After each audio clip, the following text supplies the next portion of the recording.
You better not start barking when I start talking, okay? Okay, great. 3, 2, 1. Hi there, my little demons and divas and demonites. Bienvenidos. Welcome.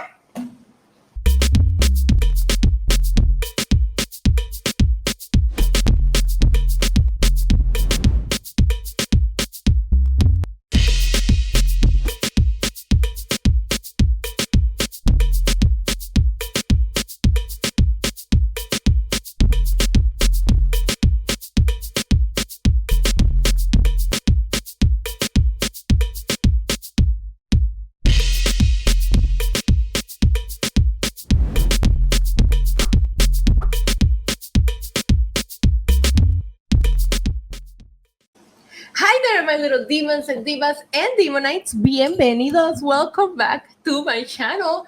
¿Qué es la que mi gente? Estamos activados, estamos encendidos. It is I, Isa, aka the Demon Diva, and the big dog.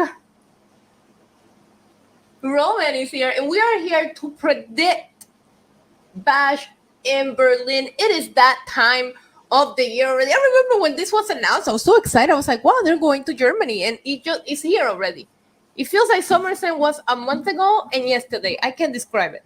But before I get into the predictions for this weekend's PLE, make sure to hit the like button, hit the subscribe button. I'm trying to make it to 25,000 subscribers before the end of the year, so it will mean a lot. Roman, please get down from the desk.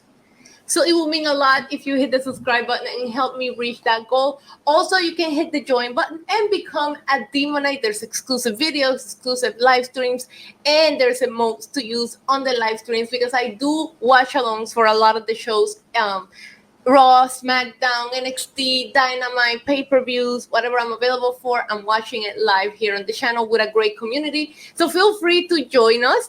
Now that I got all that YouTuber crap out of the way, let's get into it. Now, Bash in Berlin will be taking place in the Uber Arena at all kinds of different times, depending on where in the world you are. So make sure you check your time zone, compare it to over there, and so that you are ready. I am on Eastern time zone right now, and I believe the pay-per-view starts at 1 p.m. for us here in Puerto Rico and anybody on Eastern time. Yeah, this should be interesting. It looks like we're sticking to a smaller card. As of right now, it is Tuesday, the 27th. Is that today's day? Yeah. So I'm going to go over the matches that have been announced as of right now, but I don't think they're going to announce any other matches. I think this is the final card, and Triple H is sticking with the smaller pay-per-view, smaller card,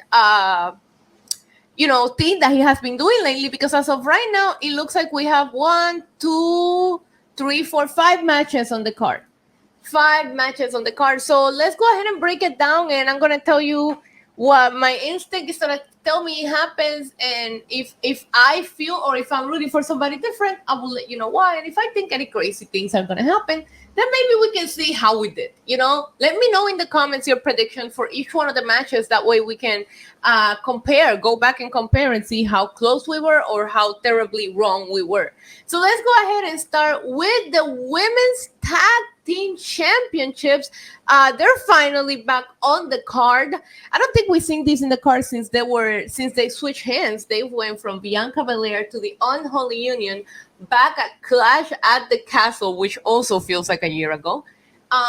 They didn't pin Jade and Bianca, and after that, the Unholy Union, they really have been everywhere, feuding with a lot of people over these titles. They went to NXT, they've been on Raw, they've been feuding with Damage Control, they've been feuding with that name, the new Sonya Deville faction.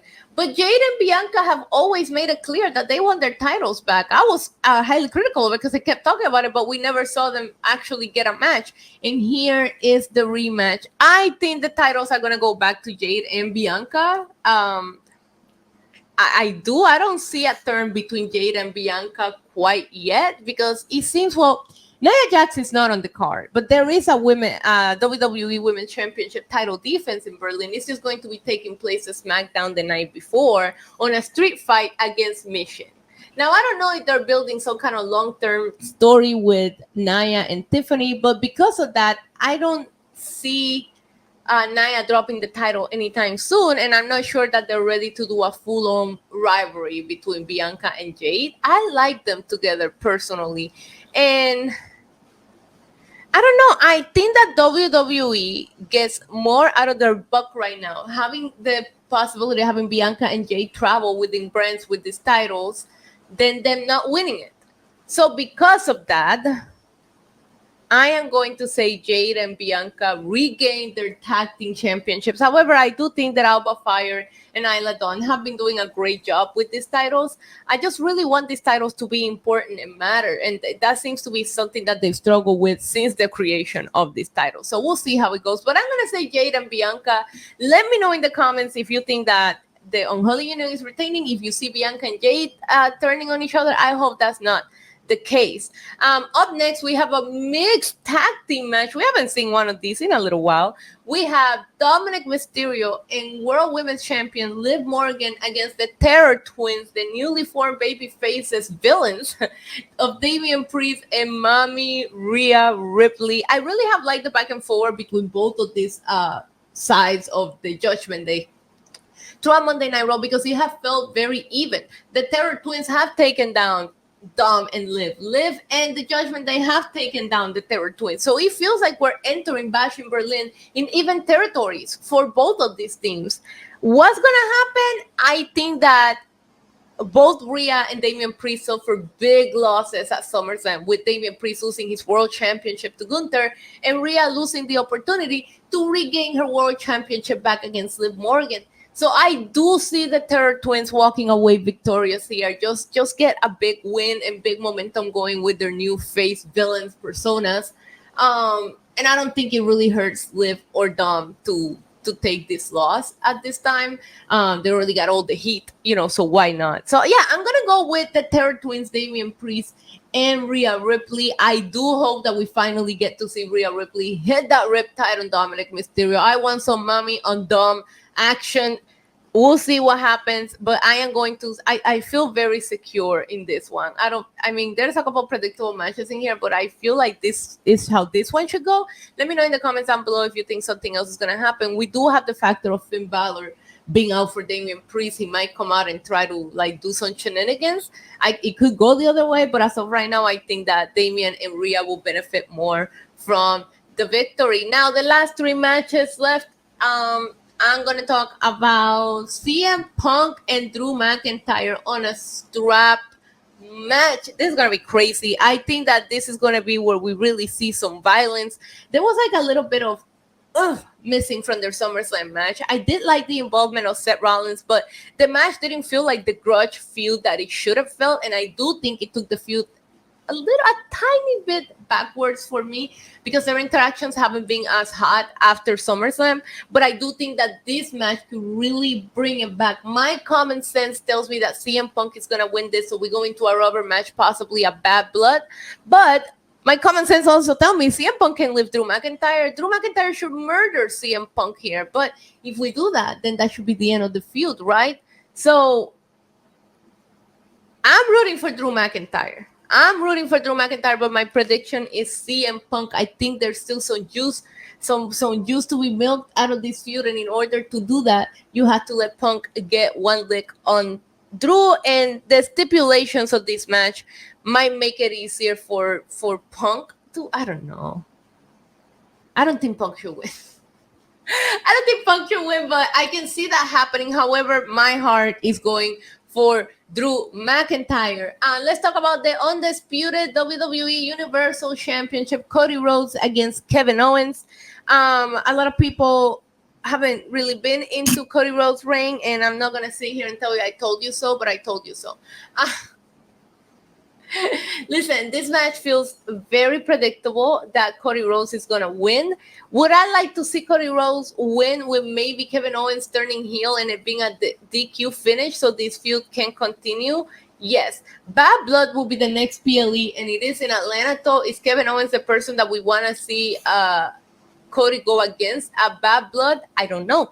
I don't know how this goes, but you got to do something to make Cody interesting over on Friday nights. You got to give him a story to sink his teeth into. And I do think that turning Kevin Owens in this match could do it.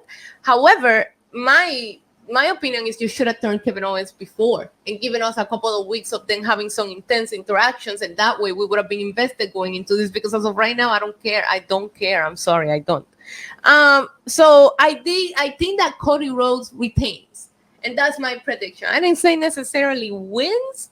I say retains. We have seen Cody take a pin from Solo, so I can also see him retaining by DQ. But yeah. So I'm gonna say, yeah, retains. Hopefully we get the good old Kevin Owens back. I miss him.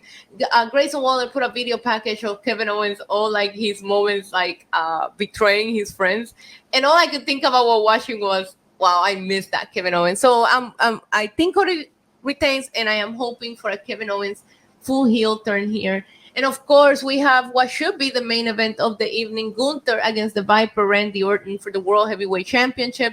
Randy is using his My Shoulders Worn Down card at the end of the King of the Ring tournament, and he wants a rematch. And I think it's 200 level IQ to wait for Gunther to win the title and then be like, you didn't beat me. I think that's smart of Randy Orton. But would have been in Berlin and Gunther just winning. Gunther just has such a long Intercontinental Championship reign. The common sense is telling me Gunther retains. My heart is telling me Daddy. Sorry, but Daddy, I love Orton. My heart is telling me Randy Orton just because I love Randy Orton, but I think that Gunther should retain here. I don't see Gunther winning at a SummerSlam just to lose it immediately in Berlin. But crazier things have happened. Ask Drew McIntyre about Clash at the Castle. So, yeah, I think Gunther retains, but if the Viper wins, I wouldn't be upset.